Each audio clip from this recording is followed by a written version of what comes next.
Oui, c'est ça, justement,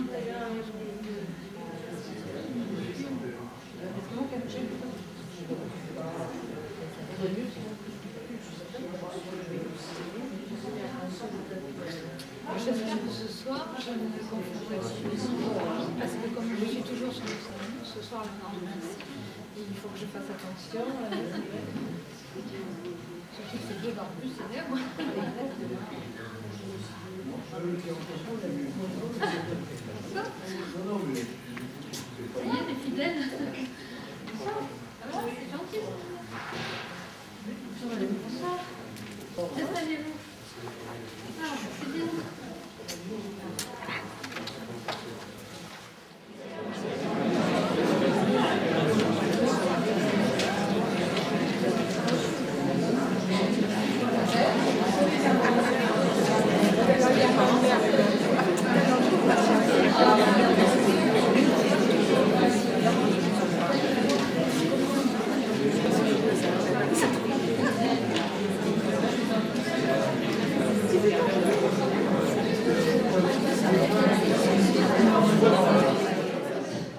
On va peut-être pouvoir commencer avec la parole avant d'avoir les images.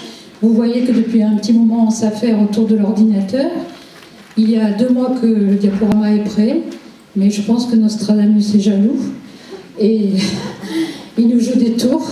C'est assez fréquent. Alors, je pense que maintenant, nous avons tous les techniciens spécialisés et que dans quelques minutes, nous pourrons avoir les images.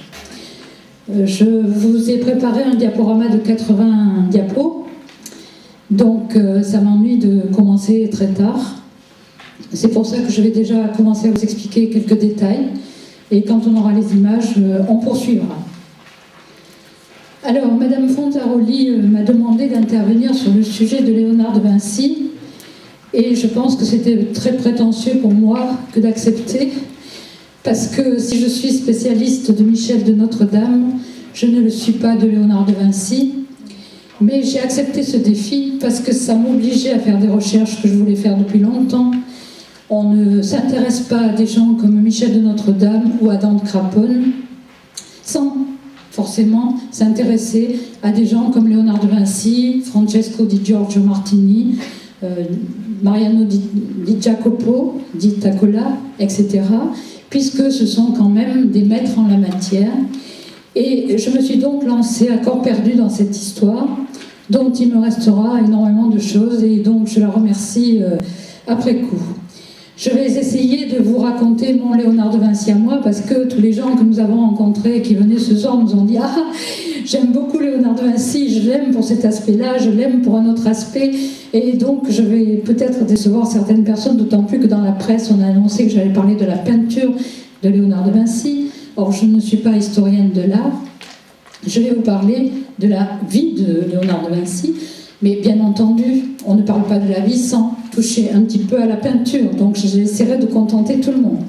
Alors on vous a fait distribuer à l'entrée un petit document, j'aime bien laisser des traces de tout ce qu'on raconte. Pour ceux qui ne me connaissent pas, je suis Jacqueline Armand et je dirige la maison de Nostradamus, maison et centre de documentation et de ressources, musée municipal qui est ouvert depuis 1992, et ce musée et ce centre réunis sont devenus maison d'écrivains en 2006, maison d'écrivains et de patrimoine littéraire. Donc c'est à ce titre que je me permets de me lancer dans des recherches sur Léonard de Vinci. Vous avez sur ce petit document qui est sûrement entre vos mains quelques pages avec des dates clés. Sachez que dans toutes les dates qu'on va vous donner ce soir, il y a toujours de la marge. Il est impossible de vérifier s'il a commencé tel tableau, telle année exactement. Donc il y a toujours une fourchette, au moins de 3 ans, voire plus. Alors ne vous inquiétez pas si vous avez vu ailleurs, ou si je vous dis dans mon discours, pour un tableau sur 1474 alors que c'est 1477, c'est tout à fait valable, c'est pas moi qui déraille.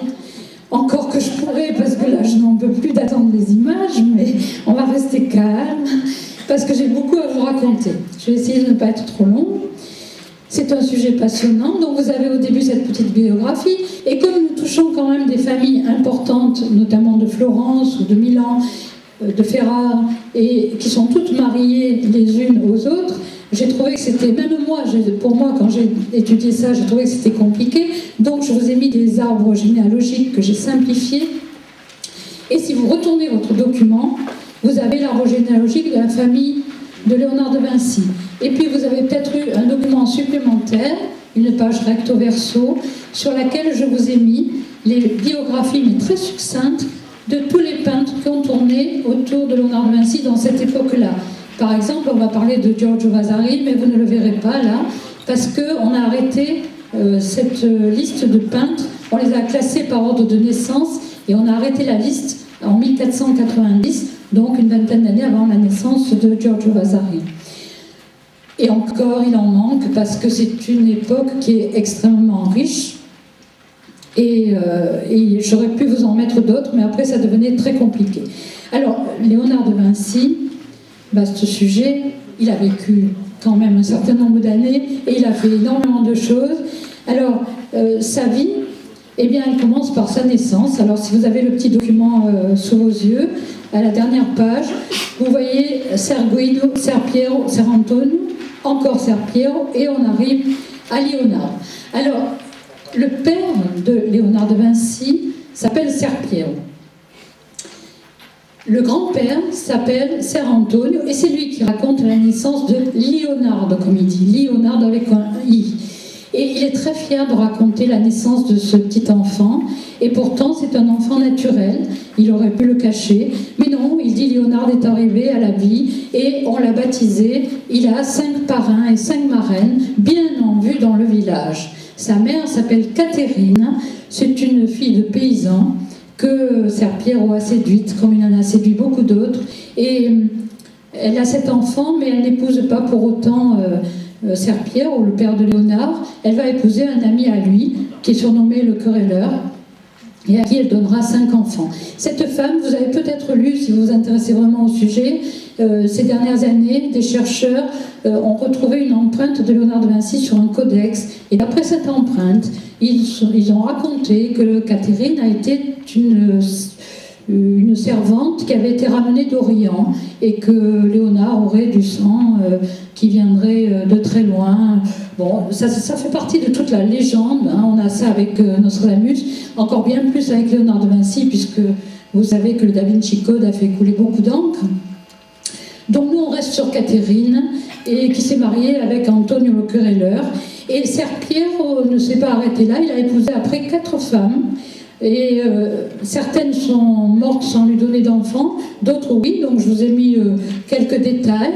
Et au bout du compte, entre les 5 enfants de Catherine et les 13 autres enfants des 4 femmes suivantes, eh bien Léonard de Vinci se retrouve avec 18 frères et sœurs, demi-frères et sœurs, une belle famille, surtout quand on sait que dans son testament, il va laisser 400 écus d'or à chacun de ses frères et sœurs. Ça fait quand même une belle fortune au bout du compte.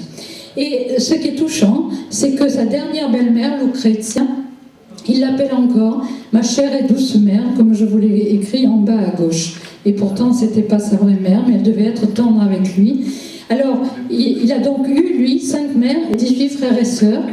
Il est élevé quand même par sa grand-mère. Alors, on remonte en haut du tableau, elle s'appelle Lucia. Alors, je dois vous dire que je fais ça ce soir pour une association d'amis qui apprennent l'italien, et que je ne connais pas l'italien, donc excusez-moi pour l'accent.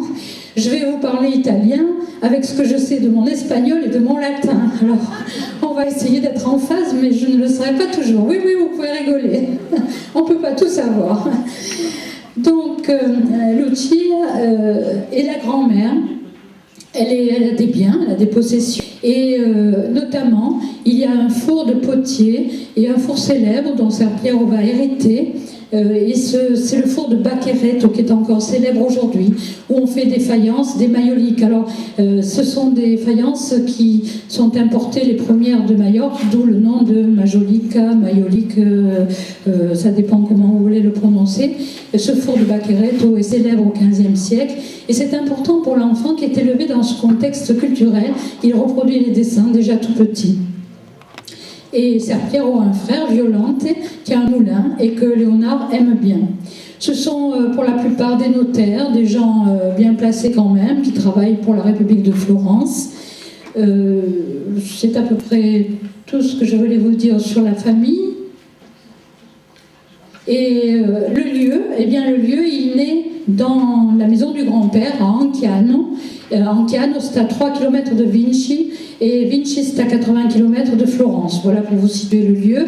Alors Vinci, c'est un mot qui, à l'origine, veut dire les joncs, les roseaux des marais, des ruisseaux, et ces entrelacs de joncs, eh bien Léonard va les reprendre souvent dans sa vie, et vous les trouverez, je vous les ai mis à la page 4. Il fait des choses merveilleuses avec ces entrelacs, et ça devient un petit peu son symbole.